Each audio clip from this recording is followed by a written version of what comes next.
Ethan's boots sank into the thin crust of frozen snow, each step cracking like brittle glass beneath his weight. The wind screamed across the plateau, tearing at the thick layers of his jacket and biting at the exposed skin of his neck. He could barely see a few meters ahead. The white world stretched endlessly, jagged cliffs rising like silent guards around the valley. His team's voices were swallowed by the storm, leaving only the deafening howl of the wind. "Ethan, this way!" Someone shouted from somewhere ahead, but the voice quickly dissolved into the white roar. He squinted, trying to find the shape of his teammates. The markers they had set earlier were buried under fresh snow, making navigation almost impossible. His stomach twisted with unease. They were supposed to be conducting a routine survey, not surviving a whiteout that could strip life from them if they stayed exposed for much longer. He stumbled over a ridge and nearly fell, catching himself just in time on the icy ground. His lungs burned, not just from exertion, but from the bitter, metallic taste of the cold air. Every thought told him to keep moving, but instinct warned him to find shelter immediately. Then, through the snow and haze, he saw a shadow move. It was humanoid, but not human. The figure crouched low, moving with an unnatural grace. Its silhouette was taller than a human's and covered in thick, silvery fur that shimmered under the snowstorm's faint light. Two ears, sharp and pointed, twitched above the head, and a long tail flicked behind. Ethan froze, unsure whether he was seeing a trick of the wind or an intelligent creature. The being's eyes, golden, glowing slightly in the storm, locked on him, and for a moment both paused, measuring the other. Then the creature gestured. One arm swept toward a small outcrop of jagged rocks half buried in snow. Ethan hesitated. He didn't know what to do. If this was an intelligent being, he had no idea whether it was friendly or hostile. But instinct told him one thing: he had no choice. The storm was relentless. Without shelter, he would not survive the night. He moved cautiously toward the rocks. As he approached, the creature produced something, a compact, foldable shelter clearly designed to withstand extreme conditions. It flicked open a panel, and in a motion that suggested urgency, beckoned him inside. Ethan swallowed hard, his fingers trembling from both cold and adrenaline. He entered. The interior was surprisingly roomy, considering how small it had appeared from the outside. A faint, warm glow illuminated the inside, and the air smelled faintly of something earthy, almost like fresh pine mixed with ozone. The creature stepped inside after him, closing the flap carefully. The wind outside raged like a living thing, but inside there was a fragile bubble of calm. Ethan finally allowed himself to breathe, the warmth seeping through his frozen limbs. Thank you," he said, his voice hoarse. He noticed that the creature's ears twitched, as if reacting to the tone, and it tilted its head in what he interpreted as curiosity. The being moved closer and produced a blanket from a compartment. Without a word, it draped it over Ethan's shoulders. He shivered violently and hugged it to himself, grateful. The creature then arranged its own fur and clothing around itself, creating a small space beside him. Ethan hesitated, suddenly aware of how close they were. The tent was small, and there was barely room for two. "You don't bite, right?" Ethan managed, trying to joke but realizing the absurdity of the situation. The creature's golden eyes blinked slowly, and it made a sound that was almost a purr, followed by a subtle nod. Ethan laughed, shaky, tension releasing slightly. This was no ordinary animal. This was intelligent, sentient. Somehow he had ended up sharing a tent with an alien being. Hours passed like minutes. The storm outside showed no sign of stopping. They could hear chunks of ice breaking, the wind howling against the tent's exterior. Inside, Ethan tried to keep busy. He checked his gear, tightened his boots, and tried to start a small heating device, though he had doubts about whether it would survive the storm. The creature watched him with quiet patience, occasionally moving to adjust the tent's panels to block the worst of the wind. Despite the language barrier, a sense of understanding began to form. When Ethan accidentally dropped a small tool, the creature picked it up and handed it back, mimicking his movements carefully, making sure he understood. When Ethan shivered uncontrollably, the creature nudged him closer, pressing its warm fur against him. Ethan froze, unsure how to respond. There was something strange and reassuring about the touch, something almost instinctual. He realized with a pang of confusion that he felt safer with this being than he had with any human around him. Night fell, though in this storm the sky was nothing but swirling white. The tent became their only world. Ethan finally allowed himself to sit back against the wall of the tent, feeling exhaustion dragging at his body. He noticed the creature had settled across from him, curling slightly to conserve warmth. Its movements were careful, measured, but there was a gentleness that surprised him. He had been trained to respect wildlife, to keep a safe distance from unknown species, yet here he was, feeling an unusual calm despite the danger outside. "I don't know your name," he admitted softly. The creature's ears twitched and it tilted its head as if trying to communicate something beyond words. Then it extended a hand, or paw, he realized, toward him, pointing at itself, then gesturing toward him. Ethan hesitated, then pointed at himself. The creature made a low, melodic sound, repeating the gesture, and then placed its hand over its chest. Ethan nodded. For now, names didn't matter. Survival did. They ate a small ration of protein bars and water Ethan had brought. The creature ate too, producing small, prepackaged nutrient pouches that he guessed were equivalent for its species. Ethan marveled at the efficiency of it. There was no waste, no fuss, everything calculated, precise, but not cold. There was a rhythm to its movements, a methodical care that made him realize how different this species was. Yet there was warmth here, too. Not just physical, but emotional. Hours passed, and fatigue eventually claimed him. He tried to lie down, but space was tight. The creature moved slightly, making room without a word. Ethan looked at it, realizing that it was watching him too, probably assessing whether he was truly safe and warm. He felt a strange, almost guilty warmth in his chest. He was supposed to be the protector, the human explorer. But here, in this storm, he depended entirely on this alien for survival. Sleep came in small bursts, punctuated by the howling wind and the creature's occasional movements, adjusting the shelter or nudging him back into warmth. Ethan dreamed strangely, dreams filled with ice, wind, and golden eyes staring at him, guiding him, protecting him. He woke several times to find the creature's gaze upon him, calm, unblinking, patient. There was an intelligence here that fascinated him, a careful awareness of both danger and life. Morning arrived, though it was hard to tell through the swirling mist outside. The storm had lessened slightly, leaving the landscape transformed. Ice sheets shimmered in the dim light, and the wind had softened to a cold but bearable breeze. Ethan stretched, sore and stiff, and looked at the creature. It rose with the same fluid motion as before, moving to adjust the tent and ensure it was still secure. It caught his gaze and tilted its head, a gesture that seemed almost human in its simplicity. Ethan realized something startling. This creature, this being, had stayed by him all night, sharing warmth, guarding him, adjusting the tent without complaint. It had not asked anything in return, and yet in its own way it had claimed responsibility for his safety. He felt a strange mix of awe, respect, and confusion. In human terms, he was used to forming bonds with people through words, gestures, shared experiences. But this was something different, something primal, instinctual. "I don't even know if you're angry at me," he said softly, more to himself than to the creature. The being's ears twitched again, a sound like a soft chime escaping its lips. Ethan laughed quietly, realizing that even here, in the middle of a frozen wasteland, humor could exist. They did not need words, not yet, to understand something vital, trust, and perhaps, in a strange and unexplained way, connection. The storm had passed enough for visibility, and Ethan knew they would need to move soon. But for the first time, he felt something he hadn't expected: relief. Not just at the storm ending, but at having someone, or something, by his side who understood danger, warmth, and survival in a way humans could not. He looked at the creature, studying the way it adjusted the shelter, the way its golden eyes flicked toward him occasionally, always alert, always aware. Ethan did not yet know that in Kalari culture, sharing a shelter in extreme conditions, giving warmth and protection through instinctual care, was the first step toward forming a mate bond.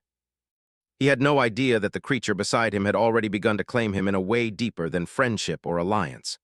All he knew was that he was alive, that he was warm, and that somehow in the midst of the cold and danger he had made a connection he could not yet define. The sun, or what passed for a sun on this frozen planet, peeked through the clouds, casting weak light over the ice. Ethan took a deep breath, bracing himself for the trek back to his camp. He looked at the creature beside him, and for the first time he allowed a thought he had never considered before. Perhaps survival was not just about skill, strategy, or luck. Perhaps it was also about trust, about connection, about allowing another being to become part of your life, even when you did not fully understand it. As they stepped out of the tent together, the storm finally behind them, Ethan felt something unfamiliar but undeniable. Something that made his heart beat a little faster, though he could not explain why. The golden eyes of the creature met his, steady and knowing, and in that gaze he felt both reassurance and challenge. The bond had begun, quietly, invisibly, under the harshest conditions imaginable, and neither of them would ever forget the night they shared a tent in the cold. The wind had lost some of its fury, but the frozen landscape was still a maze of white and jagged ice. Ethan's fingers ached inside his gloves as he carefully tested each step. The ice sheets shifted slightly under his boots, groaning like old wood. He glanced at the creature beside him, Lyra, as he had finally started thinking of her, though he still did not know her real name in a way he could pronounce. She moved with astonishing precision, her steps light and controlled, each footfall leaving barely a mark. Ethan had seen humans fall on far gentler terrain, yet she crossed the frozen plateau as if it were solid ground. "Stay close," Ethan said, voice still rough from the storm. He did not know if she understood, but her ears twitched, and she stayed just a step ahead of him, glancing back periodically. There was an almost imperceptible sense of reassurance in the way she moved. Her golden eyes flickered toward him, and Ethan felt the tiniest warmth in his chest, a feeling he could not name. They walked in silence, the only sounds the crunch of snow beneath their feet and the occasional creak of distant ice. Ethan's mind raced, replaying the previous night over and over. The warmth of her presence, the way she had instinctively protected him, the gentle nudges that had guided him through the dark. He had never experienced anything like it. He wanted to understand her, but communication was difficult. Her language was unlike anything he had studied, composed of melodic tones, gestures, and subtle shifts in posture. When a deep crevasse opened before them, Ethan froze. The ice bridge across it looked thin and treacherous. One wrong step, and either of them could plummet into the freezing depths below. He swallowed, fighting the rising panic, and started to test the bridge carefully. Lyra moved first. She paused at the edge, sniffed the air, then stepped lightly onto the ice. It flexed but held. She turned back, her eyes urging him forward. Ethan hesitated, then slowly followed, feeling the surface tremble beneath his boots. Midway, a crack ran along the ice, splitting the bridge. His heart jumped, but Lyra was already at the other side. Without a word, she extended a hand or paw. He corrected himself toward him. The warmth of her fur brushed his fingers as he grasped it, and she pulled him the rest of the way. Ethan exhaled sharply, feeling an unexpected surge of gratitude. "Thanks," he said, voice trembling slightly. Lyra tilted her head, ears flicking, and made a soft sound, almost a laugh. Ethan had begun to notice these small gestures, these unspoken cues that carried meaning more profound than words. Hours passed as they moved through the icy valleys and jagged cliffs. Ethan had to admit something to himself. He was exhausted. Each step felt heavier than the last, and his body was stiff from the cold. Lyra seemed tireless, moving with steady energy, always aware of the terrain, always alert. When he faltered or stumbled, she was there instantly, nudging him upright or adjusting his balance without asking. "Do you ever rest?" he asked at one point, curiosity and admiration mixing in his tone. Lyra looked at him, ears twitching, and then lay down briefly, curling into a small ball on a snow patch, her body radiating heat. Ethan realized he could rest too, though he was hesitant at first. He sat beside her, feeling the heat that radiated from her fur, and allowed himself a moment of quiet. The snow swirled around them, the world outside a stormy white, but inside this fragile space they were alive and safe. Food became an issue as the hours dragged on. Ethan opened a ration pack, offering a bar to Lyra. She sniffed it, then shook her head, producing one of her own nutrient pouches. Ethan hesitated, unsure if he could eat what she offered, but curiosity won. The substance was dense, slightly sweet, and filled him with warmth and energy almost immediately. He handed her one of his bars. She examined it carefully, sniffed, then mimicked the motion of eating, testing it slowly before actually consuming it. Ethan laughed quietly, realizing they were learning from each other in small, careful ways. By midday, the storm had lessened further, and the pale light of the planet revealed their surroundings. The landscape was brutal but beautiful, cliffs of ice glinting in the weak sun. Ethan had to admit, he had never felt such awe before. The planet was alive in a way he had not expected, not in vegetation or animals, but in the harshness, the raw challenge it presented, and in the strange companionship that had grown between him and Lyra. As they climbed a small ridge, Ethan slipped on a patch of black ice, falling forward toward a crevice. He barely had time to react before Lyra was there. She wrapped an arm around his waist, catching him effortlessly, and pulled him upright. His chest heaved as adrenaline surged, and he looked at her in awe. "You're amazing," he gasped, still gripping her arm. She only tilted her head, ears flicking, and emitted a low, melodic sound. Ethan laughed softly, realizing that words would not capture the gratitude he felt. Lyra's instincts, her strength, her awareness, all had saved him again. They continued their journey, and as the day wore on, Ethan began to notice subtle changes in Lyra's behavior. She was protective in ways he did not fully understand. When he veered too close to thin ice, she would gently steer him away. When he slowed from exhaustion, she would adjust her pace to match his. Sometimes, in moments when he paused to take in the view or rest, she would place her hand lightly on his shoulder or back, just enough to reassure him without intruding. Ethan tried not to think too much about it, but the feelings were there: gratitude, admiration, curiosity. He had survived dangerous situations before, but never with this kind of presence beside him. It was unlike anything he had ever experienced. He began to realize that this creature, this being, was not just helping him survive. She was teaching him something about trust, about connection, about reliance beyond language or culture. As the sun dipped low, the cold intensified again. Ethan shivered, and Lyra immediately moved closer, pressing her body against his, radiating warmth. He stiffened at first, unsure how to respond, but the instinct to lean into the warmth overcame his hesitation. The gesture was silent, unspoken, yet it carried an undeniable message: safety, care, protection.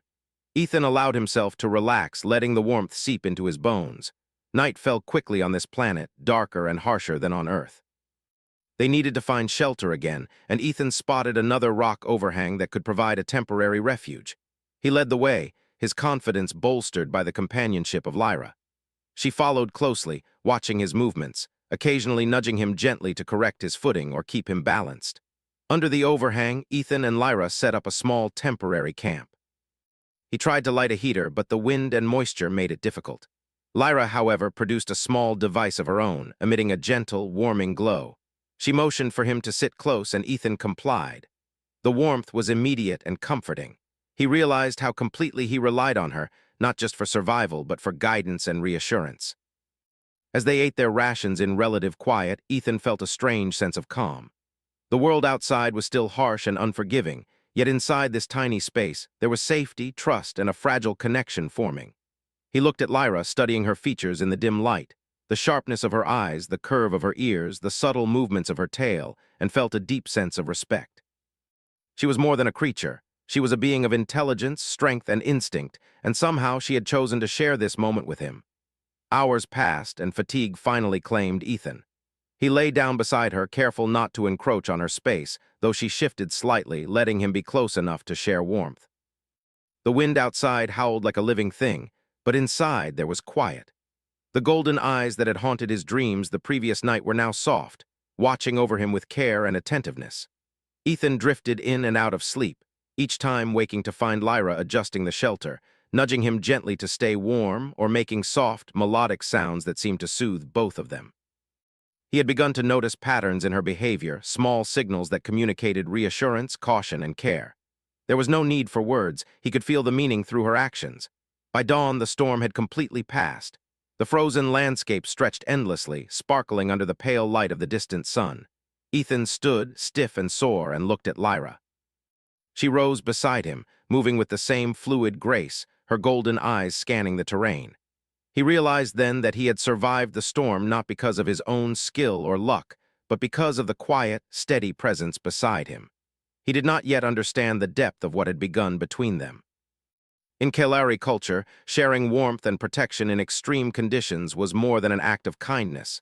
It was the start of a bond, a connection deeper than friendship.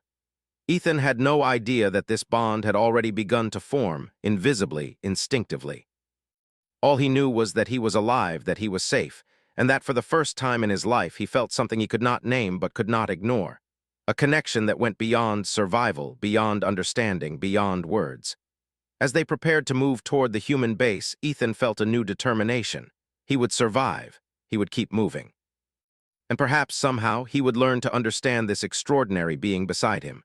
Whatever the bond was, it was real, and it had changed everything. The day dawned cold and clear, the white plains stretching endlessly under a pale sun. The storm had finally passed, leaving a quiet that was almost eerie. Ethan adjusted his packed, stiff muscles, complaining with every movement, and glanced at Lyra. She was already moving ahead, her steps light, precise, and unwavering. She paused occasionally to scan the terrain, her golden eyes alert for any danger, any weak ice, or hidden crevasse. Ethan followed, careful not to fall behind, but the snow still sapped his strength. Every step felt like a small victory. Despite the exhaustion, Ethan felt something else now, a growing respect for Lyra. She had survived this storm with grace, protecting him at every turn, and he realized he had underestimated her strength and intelligence. She moved like a creature who not only knew the land but had a deep understanding of it, anticipating dangers before they even appeared. Ethan had never encountered anything like her, and that thought both fascinated and humbled him. They reached a narrow valley flanked by jagged ice cliffs. The wind funneled through the gap, cold but not as violent as before. Ethan noticed something strange. Lyra paused at the edge of a small frozen stream. She sniffed the air, her ears flicking attentively. Ethan leaned closer, curious. "What is it?" he asked, though he doubted she would understand the words. She glanced back, golden eyes meeting his, and let out a soft, melodic sound that seemed to convey urgency. Then she moved to the ice, testing it with a light step. Ethan followed cautiously. The ice groaned under his weight, thin and treacherous, but Lyra's careful steps guided him across safely. Halfway over, a small crack spread through the surface. Panic surged, but Lyra was already at the other side, tail flicking in a motion that told him to hurry. Ethan moved quickly, heart hammering, and she reached out, steadying him with her arm. Their hands touched, warm despite the cold, and Ethan felt a strange surge of gratitude and something else he could not name.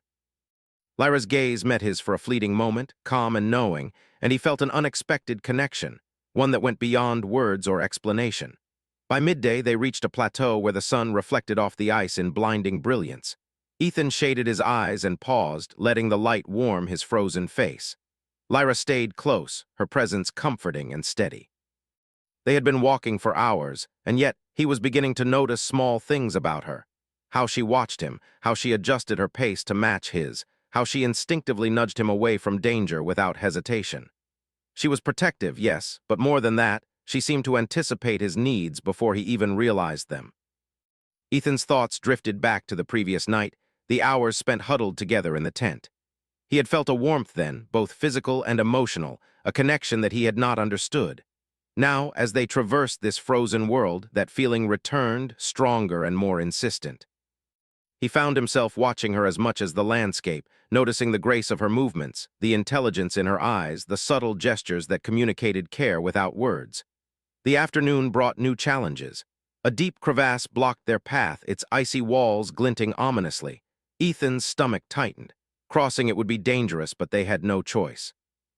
Lyra stepped forward, examining the edge. She lowered her body slightly, ears twitching, then took a careful step onto the ice. Ethan followed, testing each step. The ice groaned but held. Halfway across, a crack snaked along the surface and panic surged in Ethan's chest. He froze, unsure of his next move. Lyra was already at the other side, looking back at him.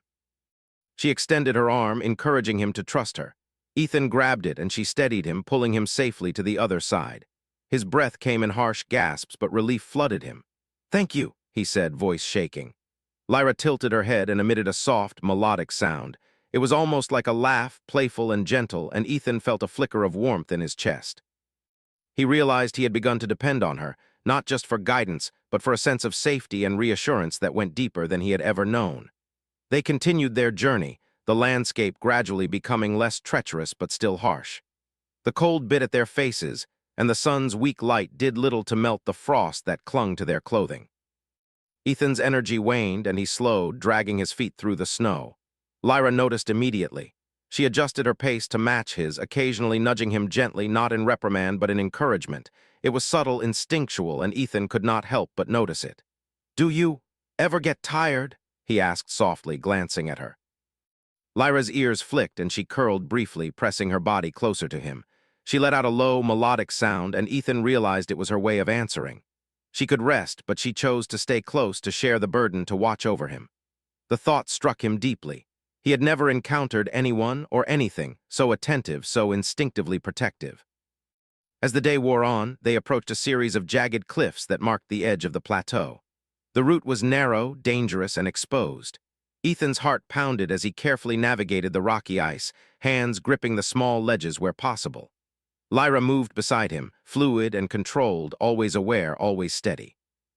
When he faltered, she was there, adjusting his balance with a firm but gentle touch.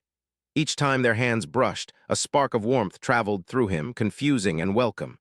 He realized he had begun to feel something beyond gratitude, something he could not yet define.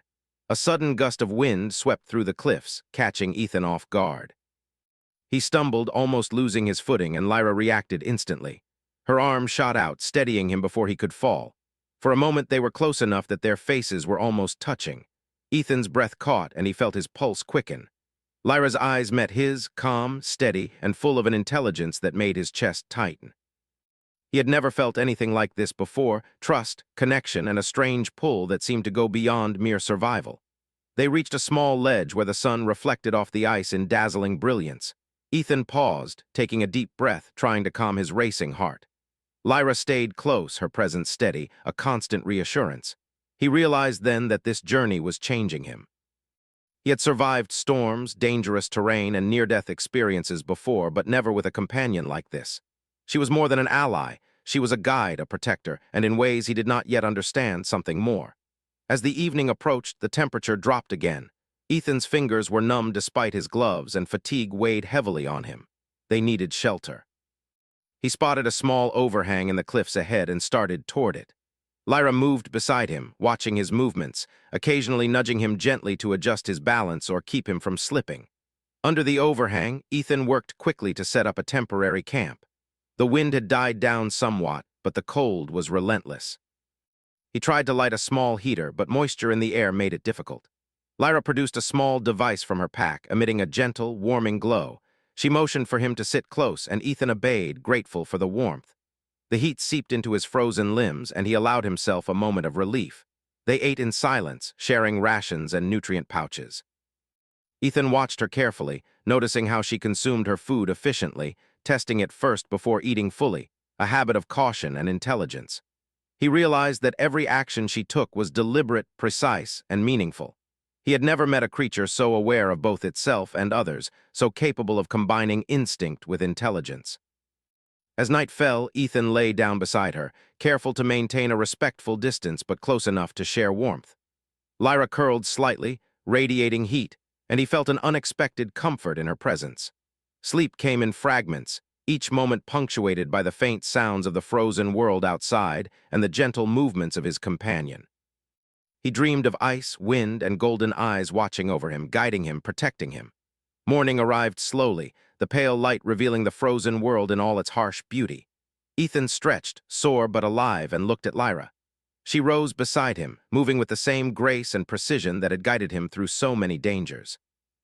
He realized then that he had survived this journey not just because of his own strength or skill, but because of the quiet, steady presence beside him. He still did not understand the bond that had begun between them.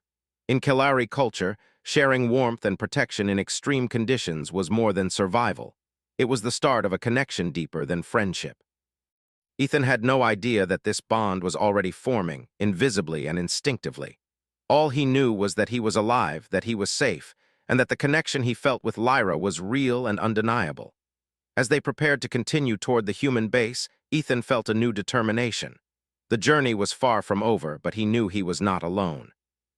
Lyra's presence beside him was a steady reassurance, a silent promise of protection, and something more, something he could not yet name but already felt in the deepest part of himself. The frozen world stretched before them, harsh and unforgiving, but together they would face it. And Ethan knew, even if he could not yet understand why, that this journey was only the beginning of something extraordinary. The journey back to the human base was longer and harder than Ethan expected. The storm had passed, but the planet's cold was relentless. Each step was a test of endurance, every gust of wind cutting through his layers of clothing. He had grown accustomed to the rhythm of survival with Lyra by his side, but the terrain was merciless. Sharp ice ridges, hidden crevasses, and patches of weak ice that threatened to collapse under even a careful step. Lyra led the way with quiet confidence. Her golden eyes scanned the ground constantly, adjusting her path to avoid danger. Ethan found himself following her instinctively, trusting her judgment even when his own training screamed caution.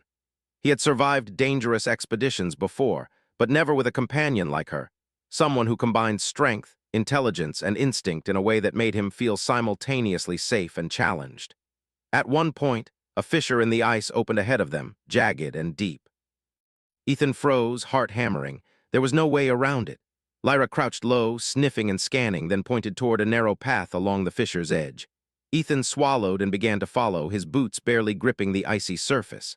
Halfway across, a sharp crack ran through the ice.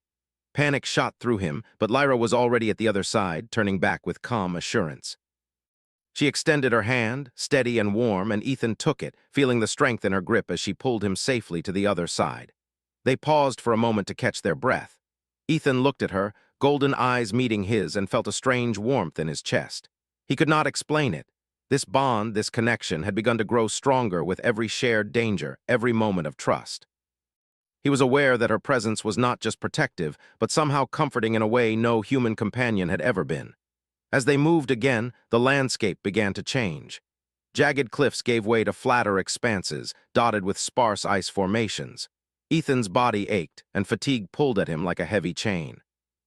He stumbled several times, and each time Lyra was there to steady him, guiding his steps, nudging him gently when he lost his balance. She was patient, never rushing, never scolding, just guiding and protecting. "Do you ever get tired?" Ethan asked quietly during one brief pause. Lyra tilted her head, ears flicking, then curled slightly, pressing her body closer to him. She made a soft, melodic sound, and Ethan realized it was her way of communicating reassurance. She could rest, but she chose to stay close to share his burden to ensure he was safe. The thought struck him deeply. He had never encountered anyone or anything so instinctively attentive, so capable of combining instinct with care and intelligence. By late afternoon, they spotted the human base in the distance. Smoke from the heating units curled into the pale sky, and Ethan's heart lifted. He had survived the storm, crossed treacherous terrain, and made it back alive, thanks in large part to Lyra. He realized that this journey had changed him. He had come to understand trust, reliance, and the quiet strength of a companion who did not speak his language but communicated more clearly than anyone ever had. As they approached, the human team noticed them immediately. Ethan waved, relief flooding him, but there was confusion and hesitation on the faces of his teammates. They had seen the storm's aftermath and the ice damage, and some of them were wary of Lyra. A few whispered among themselves, glancing at her golden eyes and lithe, fur-covered body with suspicion. One of the team's leaders, a tall, older man named Harris, stepped forward. "Ethan, what is this?" he asked, eyes narrowing. "Who or what is this?" "She's smart, capable, and she kept me alive when no one else could. She's not dangerous, she's amazing." It was subtle, but it was there, a reassurance and a claim at the same time. Some of the humans whispered and exchanged uneasy glances, but Ethan ignored them. He knew what he had experienced with Lyra, and no prejudice or fear could erase it. He felt a growing respect for her, and a strange, unnameable connection that went deeper than friendship. Over the next few days, Ethan and Lyra worked to repair the damage caused by the storm. Lyra's knowledge of survival and terrain amazed the team. She showed them how to reinforce ice platforms, locate hidden water sources, and even detect unstable ice before it collapsed. Her intelligence and intuition earned respect, though some humans still kept a cautious distance. During this time, Ethan noticed subtle changes in Lyra's behavior. She began to respond instinctively to his moods, adjusting her movements and gestures to provide comfort. When he hesitated, she encouraged. When he pushed too hard, she restrained. Sometimes, when he leaned down to work, she would gently nudge him upright or place a paw or hand on his shoulder to steady him. Each gesture was small, silent, and deliberate, yet it carried meaning that he could feel but not fully understand. One evening, as the sun dipped low behind distant ice cliffs, Ethan worked to secure the last of the supplies. He was tired, sore, and chilled to the bone. Lyra approached silently, placing a hand on his back, offering warmth and comfort without words. He froze, realizing how dependent he had grown on her presence, how much he relied on her instinctive guidance and care.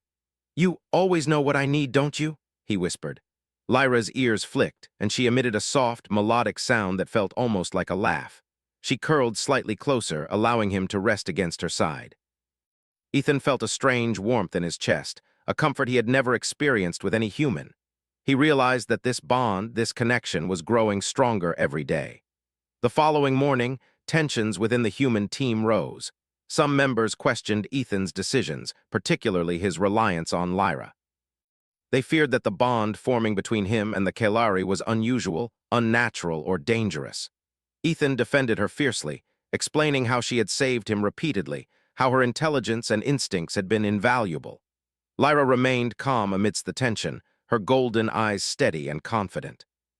She had begun to recognize the human's unease, adjusting her behavior subtly to show that she meant no harm. When one of the more skeptical humans approached too closely, she emitted a soft warning sound and positioned herself between him and Ethan. The humans paused, recognizing the intelligence and assertiveness in her posture. Ethan realized something profound in that moment. Lyra was not just a companion, she was a partner. She acted instinctively to protect him, to guide him, and to maintain harmony. He had begun to sense the beginnings of a deeper bond, a connection rooted in instinct, trust, and mutual respect. He did not yet fully understand it, but he could feel its presence, subtle and insistent. That evening, Ethan and Lyra ventured outside the base to inspect the surrounding terrain. They moved silently, side by side, their steps synchronized almost naturally. The bond between them was becoming more apparent, though Ethan was still unaware of the full significance in Kelari culture. She would position herself to shield him from the wind, nudge him away from weak ice, or guide him with gentle pressure. Each gesture was small but deliberate, and Ethan could feel a pull toward her, a sense of connection that went beyond survival or friendship. As the sun set, casting long shadows over the ice, they found a small ridge to rest on. Ethan sank onto the snow, exhausted, and Lyra curled beside him, radiating warmth. He leaned against her without thinking, allowing her presence to comfort him. For the first time, he felt completely at peace in this harsh, frozen world. "You always know how to keep me safe," he whispered, closing his eyes. Lyra's ears flicked, and she emitted a soft, melodic sound. She rested her head lightly near his shoulder, a simple gesture of closeness and trust. Ethan felt a strange, unnameable warmth, a bond forming that was both comforting and exhilarating. That night, as the stars emerged over the frozen plains, Ethan understood that something profound had begun. Lyra's presence was more than companionship. It was guidance, protection, and a connection that transcended language and culture. The humans might not understand, and Ethan himself could not fully name it, but he knew that this bond was real, and it was changing both of them in ways he had yet to comprehend. The days that followed were filled with work, preparation, and cautious observation. The human team began to respect Lyra's abilities, though some still kept a wary distance. Ethan continued to learn from her, not just about survival, but about instinct, awareness, and trust. Each shared moment strengthened the connection between them, the subtle mate bond beginning to awaken, unspoken but undeniable. By the end of the week, Ethan realized that his perspective had shifted. He no longer saw Lyra as merely an alien companion. She was a partner, a teacher, and someone he relied on in ways he had never imagined. The bond forming between them was quiet but insistent, growing stronger with every shared danger, every gesture of care, and every moment of trust. As they looked out over the frozen expanse from the safety of the base, Ethan felt a sense of determination and clarity. Whatever challenges lay ahead, both from the planet and from humans who did not understand, he knew he could face them with Lyra by his side. And in that moment, he began to understand the true meaning of partnership, trust, and connection. A bond that went beyond survival, beyond understanding, and beyond words. The morning air was crisp, biting at Ethan's cheeks as he prepared for the day. The human base had stabilized after the storm, and supplies were in order, but the frozen planet still held dangers that could strike without warning. Ethan stretched, his muscles sore from days of trudging through ice and snow, and glanced at Lyra. She was already moving, scanning the horizon, her golden eyes alert for even the slightest sign of danger.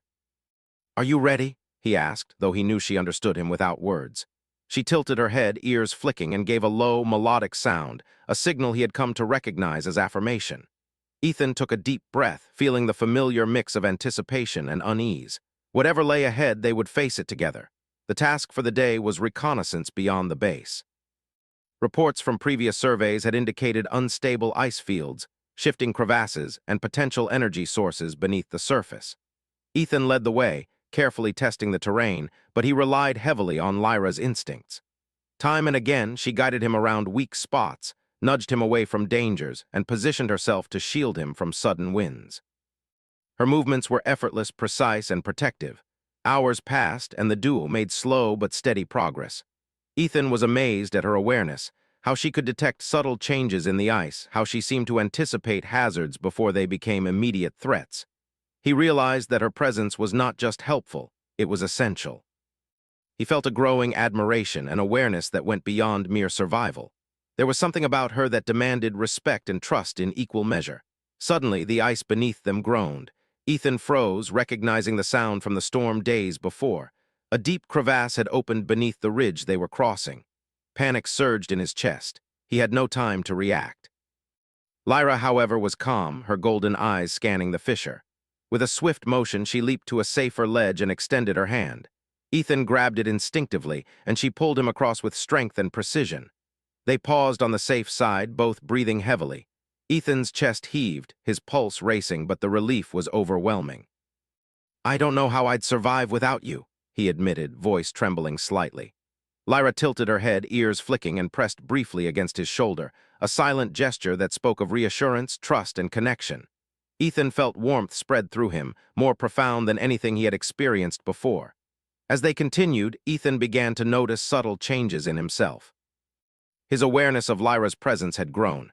He anticipated her movements, adjusted his own instinctively to match hers, and felt an inexplicable pull toward her. It was not romantic in a conventional sense, not yet, but it was deeper than companionship. He realized that in moments of danger, he felt a calm, steady confidence simply because she was there. The bond between them had grown stronger, unspoken, but undeniable. By late afternoon, they reached a plateau overlooking a vast frozen canyon. Ethan marveled at the view, but he knew it was treacherous. The ice sheets stretched endlessly, but cracks snaked through the surface like veins. Any misstep could be fatal. He looked at Lyra, who was scanning the edge with meticulous care. She turned her head toward him, ears flicking, and emitted a low, melodic sound, a signal he had come to understand as both caution and guidance. They moved carefully along the edge, step by step, until Ethan slipped slightly on a thin patch of ice. He lost his balance and began to slide toward the abyss. Fear gripped him, but before he could panic fully, Lyra reacted instinctively. Her hands shot out, gripping his arms firmly, and she anchored herself to the ice, pulling him upright with a strength that left him breathless. For a moment they froze, chest to chest, and Ethan felt an overwhelming sense of connection, safety, and trust. "You always save me," he whispered, his voice shaky. Lyra's ears flicked, and she pressed lightly against him again. Ethan realized then that this was no ordinary bond. She had instinctively claimed him in ways he did not yet fully understand. Her care, her guidance, her protection, it went beyond instinct. It was the beginning of something profound. The sun dipped lower, casting long shadows over the ice, when an alert sounded from their scanners. A sudden icequake had begun farther along the plateau, threatening to collapse the canyon walls. Ethan knew they had to move fast. He glanced at Lyra, who immediately assessed the situation, calculating the safest path. Without hesitation, they began to traverse the unstable terrain. The ice trembled beneath them. Ethan's heart raced with every step, but Lyra moved confidently, guiding him with subtle nudges and gestures. When he faltered, she steadied him, and when the path narrowed, she positioned herself between him and danger, a living shield. It was as if she could feel the ice's shifts before they happened, predicting each tremor and guiding him around it. At one point, a large chunk of ice broke free from the canyon edge. Ethan froze, terror surging, but Lyra acted instantly. She grabbed his arm, pulling him down just as the ice crashed where he had been moments before. The force of the sound shook him to his core. He looked at her, golden eyes steady, and realized the full extent of their bond.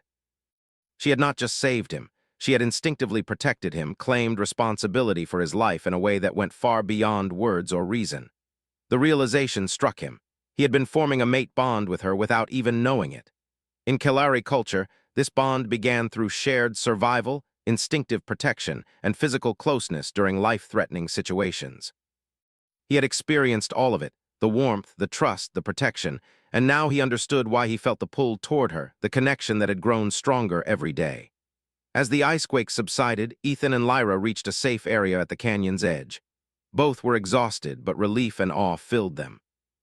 Ethan looked at Lyra, studying her features, the strength in her stance, the intelligence in her eyes, the subtle gestures of care that had become second nature. He felt an overwhelming respect and a deep emotional connection. For the first time, he understood that survival was not just about skill or luck. It was about trust, partnership, and the extraordinary bond they had formed.